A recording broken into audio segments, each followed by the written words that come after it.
Hello, it is I, the Mr. Modesen, and today I will be ranking every single Call of Duty Black Ops 2 mission.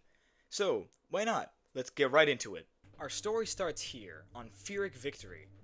As the mission details tell us, Alex Mason steps out of retirement to rescue his old friend, Sergeant Frank Woods, held captive in Angola by a narco-terrorist, Raul Menendez. So let's take a look at what happens in this mission and give it its proper ranking, shall we? Our first mission starts here, which shows our two main guys in the 2025 storyline, David Mason and Michael Harper, going to raid this old people's home to try and find the person who raised David Mason, Frank Woods, for information on Raul Menendez. The first playable part of this mission begins with Jonas Savimbi leading a charge against the MPLA to recapture the land that the MPLA wrongfully stole from them. During the mission, your playable characters are able to find these access points that lead you to either shortcuts or special weapons for the game. This part of the mission gives you mortars, so you can have better armaments than your grenades. Mason is now ordered to take down mortar crews which keep on bombarding Jonas Savimbi's army. Mason is then given the option to call in air support from Jason Hudson, so Jason Hudson can use the helicopter he brought to destroy enemy T-62 tanks to allow Jonas Savimbi's army to continue their push against the MPLA. Mason is now ordered to take down MG trucks which are mowing down Jonas Savimbi's army. After the final MG trucks are finally destroyed, Alex Mason is given the option to call in air support one last time to destroy the MPLA's tanks, so then Jonas Savimbi's army can lead their final push and finally reclaim the land that the MPLA wrongfully stole. As the final forces of the MPLA are finally killed, Jason Hudson proceeds to land his helicopter and pick up Alex Mason and bring him to the barge that holds the captured Frank Woods. As Mason and Hudson are proceeding to go towards the barge, they're receiving heavy small arms fire, but not until a rocket hits their helicopter and they are forced to either crash and die or hop off and raid the barge by hand. The access point on this mission allows Mason to clip off the chains on a wooden box and grab a flak jacket to protect him against explosives. The Nicaraguan gunrunner's barge is not lonely protected. There are a bunch of gunboats following it, which Mason has to destroy with the heavy machine guns on the side of the barge. As the final gunboat is finally destroyed, Hudson and Mason are able to open the crate which holds Woods and his entire dead crew. Hudson is sure that Woods is fully dead and decomposing just like the rest of his squad, but Mason doesn't give up so easily and keeps searching until he finds Woods at the very back of the boat, barely clinging on to life. As Hudson and Mason help Woods out of the container, a Russian hind keeps shooting at the barge, trying to sink it so nothing escapes. But Hudson and Mason do not give up so easily, and Mason orders Hudson to bring Woods to cover while Mason shoots down the enemy hind. As the helicopter is finally shot out of the sky, it manages to fire off one last missile, which is enough to start sinking the barge, which causes Woods to go overboard and start sinking, while Hudson tries to save himself, which caused Mason to jump in the water and go right after Woods. Later on in the mission, Mason leaves Woods with Hudson while he goes to try and grab some evac from a radio hut, but not before finding bear traps in a small wooden hut.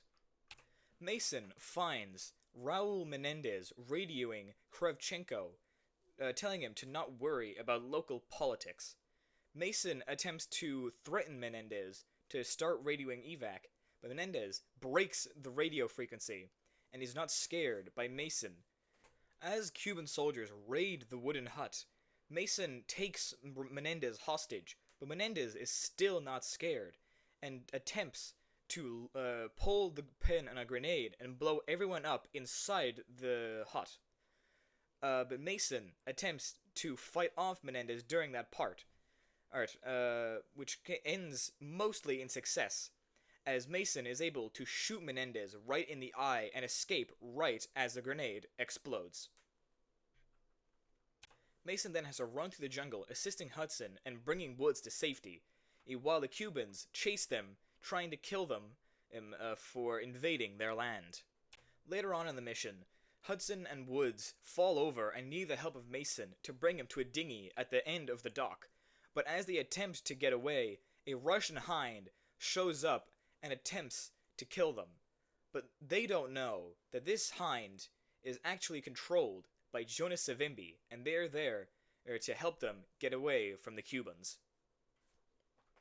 As they secure Woods in the hind, a Cuban soldier who is still alive shoots Hudson, and then Woods, with the last bit of strength he has, shoots the Cuban and says the iconic line, "You can't kill me." So, in my personal opinion, I think that Pyrrhic Victory is a solid B-tier mission. It's not amazing or perfect, but it's also not bad or horrible. So, B-tier is a very fair mission, or ranking, for Pyrrhic Victory. The beginning of the mission Celerium starts with David Mason doing some quick reconnaissance on the outer levels of the hidden compound. The next part of the mission shows David Mason and Harper using advanced climbing gloves to swing across the cliffside about 2 kilometers or so away from the compound so they can get to a good vantage point and wingsuit into the compound. As Crosby, Salazar, Harper, and Mason are wingsuiting into the outer section of the compound, they have to deploy their chutes and do another quick bit of stealth and reconnaissance to see what tech that the enemies have. As they are scanning at the enemy, they spot that the enemies have these special cloaking devices to turn themselves invisible, making it a lot harder to see them at distances.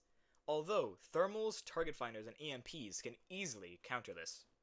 As the group kill the final enemies and reach the outer door of the facility, they have to blow open the door with a special device that only Harper has, or the player character if they equip it.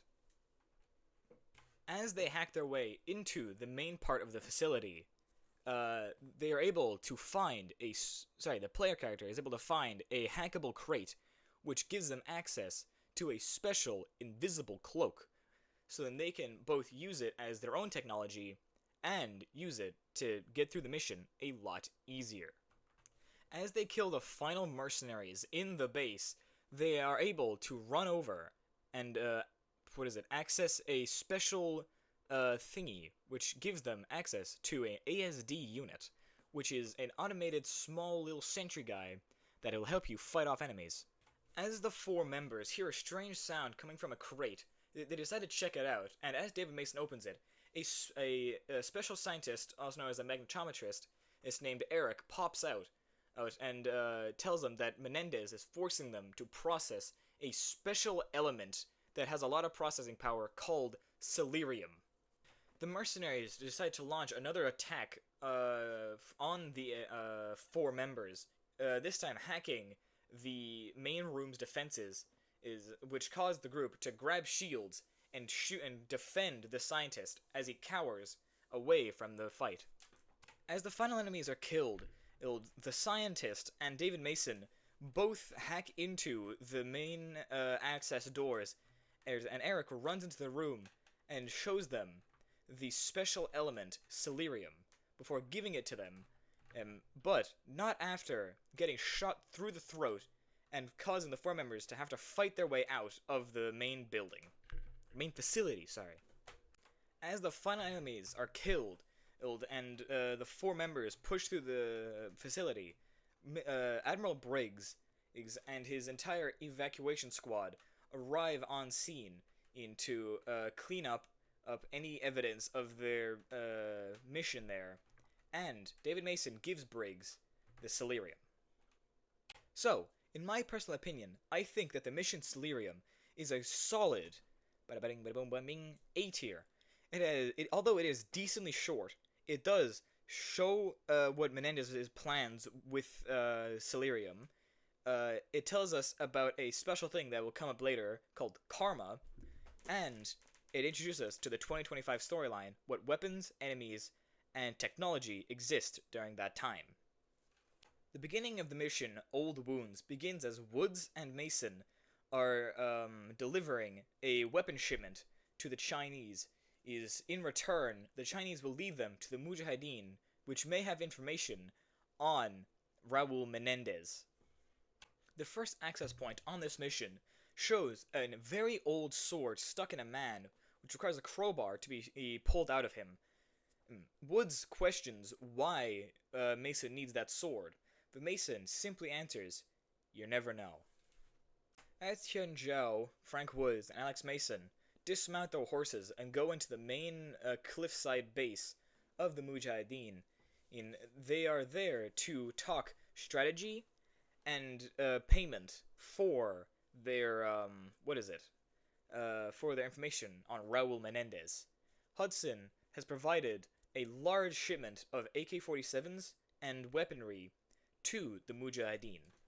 As Hudson, Mason, Chanjiao, and Woods are talking with the main leader of the Mujahideen, Frank Woods brings up a good point about the Russians, strength in numbers and heavy armor, which the Mujahideen take as a true thing and decide that they should be great help against the Russian invasion, which happens during their conversation. The first combat section of Old Wounds shows Alex Mason, Chen Zhao, and Frank Woods is having to place a caving charge on the floor to prevent any Russian heavy armor from reaching the main base of the Mujahideen. The second part of the mission has Alex Mason use the Stinger mode, or anti-air mode, on his rocket launcher to shoot down enemy gunships so they don't cause severe damage against the Mujahideen's main base. After all the gunships are shot down, Alex Mason, Chen Zhao, and Frank Woods are sent over to the main ammo cache of the Mujahideen to try and stop it getting taken over by the Russians, so that they still have a way to defend against the Russians in case ammo is low. As the ammo cache is finally defended, Hudson calls Woods, Zhao, and Mason back to the main base to try and check out something bad that's happening. As they use binoculars to check what Hudson means, they notice that there is a large Russian tank heading straight towards the Mujahideen's base. So, Woods gives the all right for a one last show of courage against her one last show of armor. And during this part, the main gun shoots Mason's horse, which causes him to fall over and almost get run over by the tank. As Mason attempts to get unstuck from his horse, the tank slowly but surely gets closer and closer. But Mason manages to just barely avoid the tank. But Woods isn't done, and picks up Mason and allows him to jump onto the tank with a mortar and try and destroy it. But as he attempts to destroy it, Kravchenko shows up and stops him from throwing the mortar in. As Mason and Kravchenko fight, Reznov's words from Black Ops 1 keep repeating inside of Mason's head. Kravchenko must die. And as Mason manages to finally throw the mortar into the tank and destroy it, he goes crazy on Kravchenko, starting to choke him out and such. But Woods decides to knock him out first and get him for information. As Woods tortures Kravchenko for information on Raul Menendez, Mason's numbers in his head slowly begin to come back, and he has to very quickly resist the numbers for more information against Raul Menendez. But it gets more and more difficult as more and more information gets out. As Kravchenko reveals his last bit of information, he reveals that Raul Menendez has people in the CIA, which Hudson gets very defensive about, and Woods decides to shoot Kravchenko right in the head. But the Mujahideen were actually working with Menendez and are told to make us suffer, and how we are the true enemy of the Mujahideen, not the Russians. Old Wounds is a very good mission, as you are allowed to torture and kill one of the old BO1 villains, Kravchenko, but you are also able to ride a horse, use a Stinger missile, and use a breaching charge, or caving charge, which is very cool. And it also gives us some very good information that is very useful for later on in the game. So, let's move on to Time and Fate. Of course, we need to put it in B tier.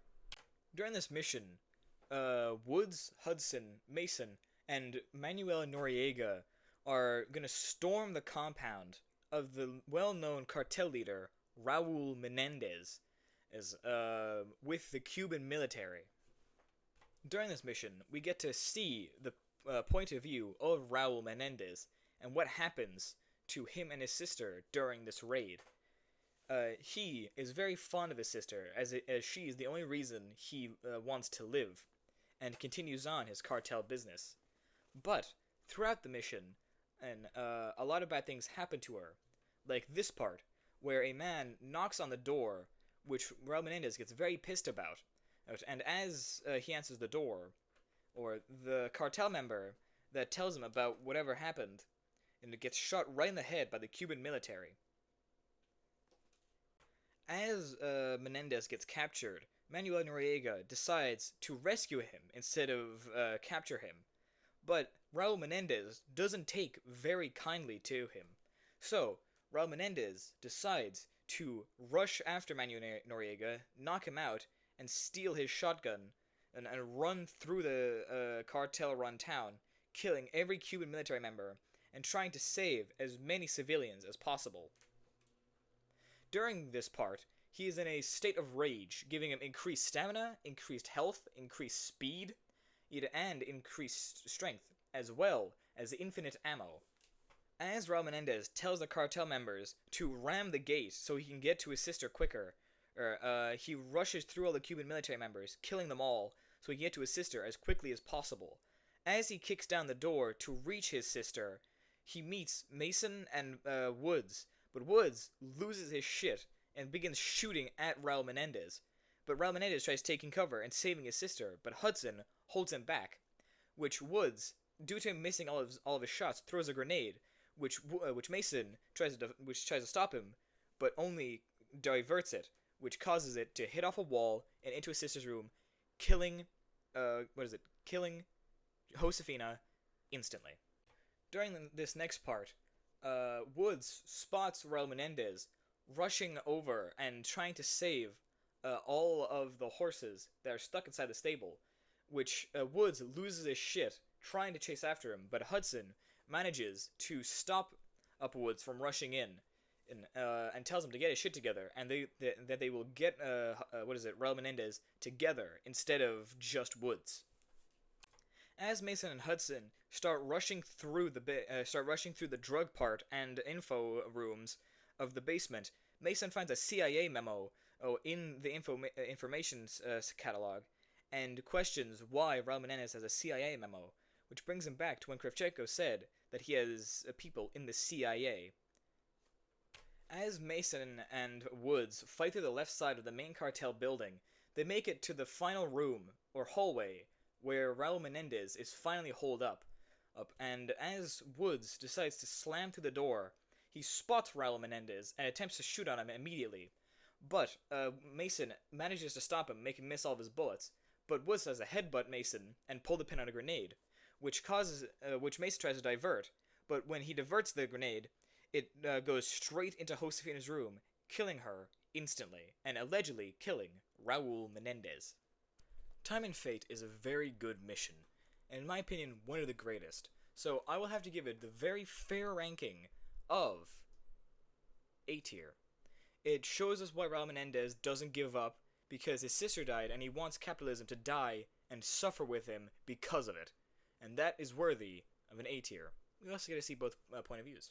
The mission Fallen Angel begins with Section trying to fix up a claw, but he just can't. So Harper tries to give him the idea of the GCM being stuck and kicks it, which fixes the claw right away. Yeah, and now they have to fight their way through a flooded Pakistan. The first access point for this mission shows Section being able to open a power box and open a garage door to allow Salazar, a side character, and both claws to get to the rooftops to help them from above without damaging the claws. As Harper and Section try to get away from a rolling bus, they just barely get through to an alleyway as the bus crushes right through where they just were. And Harper just say a very funny line. The next part of the mission involves stealth, where Harper and Section have to crouch through the flooded zone of Pakistan, avoiding a drone with a minigun on top that will shred them, and they can't do anything about it. As Harper and Section make it to the sewer drain of the facility that Menendez and the Pakistani military are meeting outside of they cut through the lock and get into the sewer systems so they can get directly into the base undetected. The next access point in this mission allows Section to open up a secret room which gives you information on sock teas, which will allow you to escape quicker at the end of the mission. As Harper and Section stealthily kill two guards on a roof, this gives them a perfect vantage point to try and find Raul Menendez and the Pakistani general or leader and listen on their conversation so they know why they are together. As Raul Menendez and the Pakistani leader slowly but surely walk through another tunnel, Section has to prone and get a close-eye view and audio on what they're talking about. As Harper kills a person on a computer stealthily, Raul Menendez walks up to a VTOL jet with the Pakistani leader before starting to speak with a man named DeFalco. As Section and Harper are trying to get a close-eye view and audio on Raul Menendez and the Pakistani leader, two guards are in their way, so Section and Harper decide to slide down a roof and stealthily kill the two guards before stuffing them underneath and inside of a armored truck.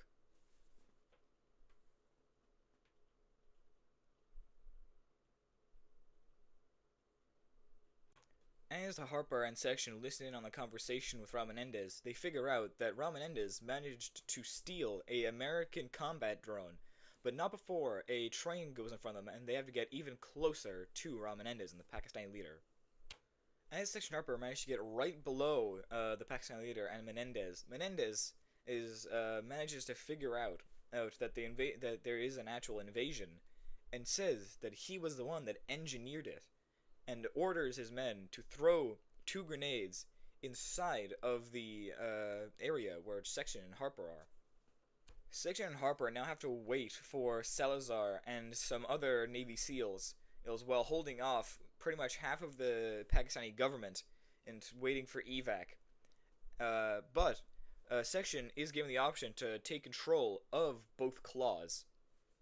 Section is able to take control of a manned drone and destroy a large amount of scaffolding and barriers that are preventing them from escaping the Pakistan. After the barrier and scaffolding are destroyed, Section and Harper are able to use the sock teas to escape Pakistan while killing or avoiding as many Pakistan soldiers as possible. Near the end of the mission, a gunship and a drone crash into each other before crashing into a large fuel depot, causing a chain reaction and destroying either both water towers and a bunch of fuel pipes, which Section is either able to barely avoid and keep Harper's face intact, or barely miss the exit and get Harper's face burned.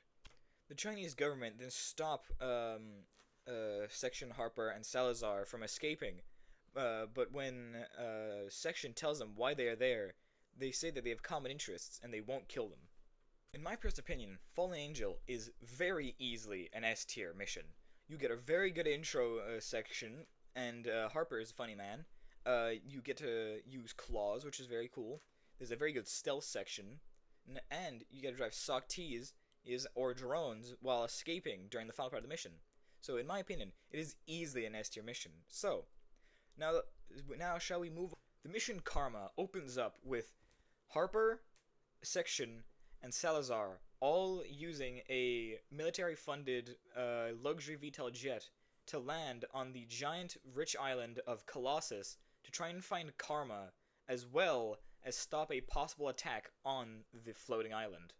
As the three characters use the elevator to get down to specific insertion points, Harper gets off the elevator at the main civilian point of Colossus, and accidentally bumps into a girl who calls him a freak before heading off to Club Solar. Section and Salazar then use their hacked Union wristbands to get down to the private section of the Colossus Island. After killing some Cuban soldiers that were for some reason down in the construction sector of the Colossus, Section has to use a robotic spider known as Ziggy to use it for reconnaissance and grab one of the Cuban soldiers' retina scans to get into the main facility and server room of Colossus. As Ziggy patrols to the pipes of the lower section of Colossus, Ziggy is able to spot multiple Cuban soldiers planting explosives along the bottom of the ship. Then Ziggy uses the taser to break open a electrical box so he can go further through the mission without falling through anything. After some parkour, Ziggy is able to zap open a vent and drop down on a Cuban soldier to grab his retina scan. So then Salazar and Section are able to get inside of the server room where multiple Cuban soldiers are.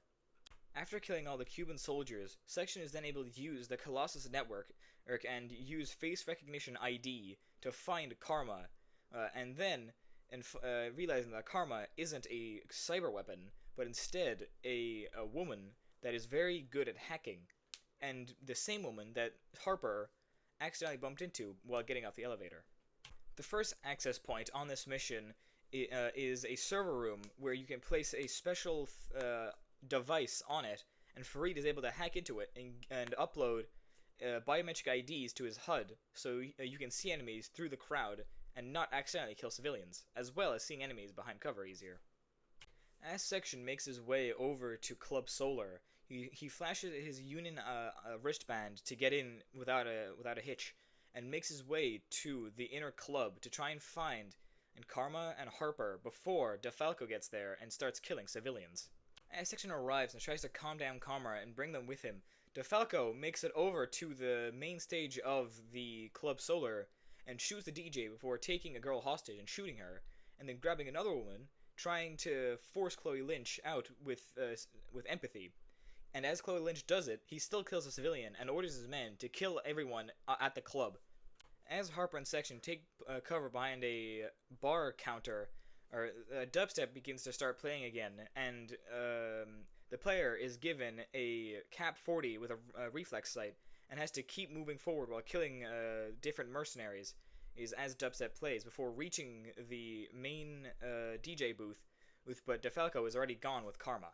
Farid hacks into the security footage trying to find where DeFalco is taking Karma, but midway through, DeFalco starts jamming the camera feed, but the outer footage is still able to be seen.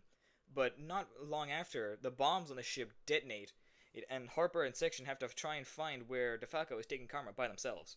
The next access point can be found inside the armory, where you can use a blowtorch to cut off the lock on a special locker and grab Galvin Knuckles for easier and quicker melee attacks. As Harper and Section fight their way through the atrium, trying to get as close as possible to Karma and DeFalco, Colossus begins to start collapsing, and mercenaries keep on fighting against the main members of the squad and security members. As well, a new access point can be found where you can open it and find an ASD unit, hack it open, and use it for your own good. As you fight through the outer region of Colossus, you have to kill as many mercenaries as you can before shooting DeFalco. And if DeFalco gets away, Karma is kidnapped, but if DeFalco is killed, Karma stays in your grasp, and the cyber weapon does not get to be activated. So, in my personal opinion, I think that Karma is a very easy A-tier mission. It's not one of the best missions, but it is definitely an amazing one, as you get to listen to very good dubstep, there's a very good story and some funny parts in the mission, and you get to kill DeFalco, which is also a very big plus.